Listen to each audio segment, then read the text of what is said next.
itinalagang Presidential Assistant for Food Security and Agricultural Modernization, nahihilig na sa agrikultura si Secretary Francis Pangilinan. Ipinakita pa niya sa amin ang kanyang organic farm sa San Alfonso, Cavite.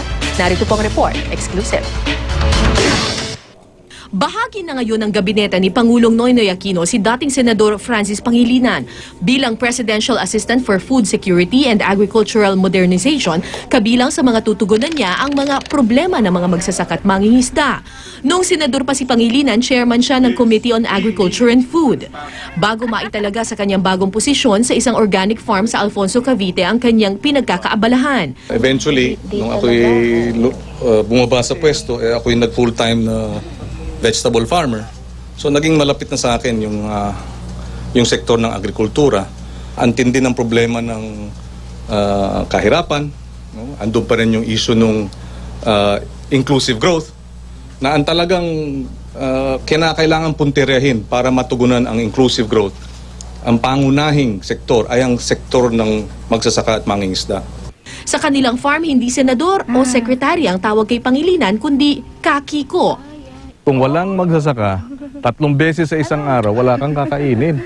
So, yun ang una naming layunin dito sa mga farm tours.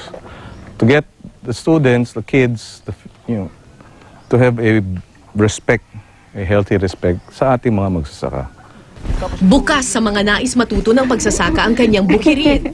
Pwede silang mag-harvest ng gulay, ng talong, ng sitaw, ng kamatis at iuwi nila. Pwede silang mag-harvest ng lettuce. Pwede silang magpakain ng baboy.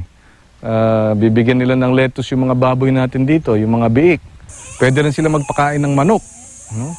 At pwede silang magtampisaw dito sa spring water natin. No? It's another experience naman. I bet naman nakapunta ka na sa beach before and it's gonna be the same every time naman eh. Andyan naman yung sand, the sea, and the sun.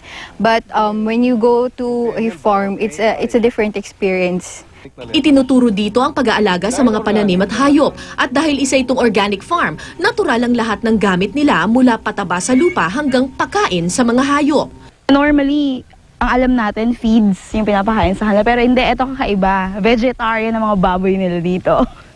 Walang 2 taong mananatili sa pwesto si Pangilinan kaya masusubukan ang kanyang abilidad na magpatupad ng reforma sa mga ahensyang ipinagkatiwala sa kanya.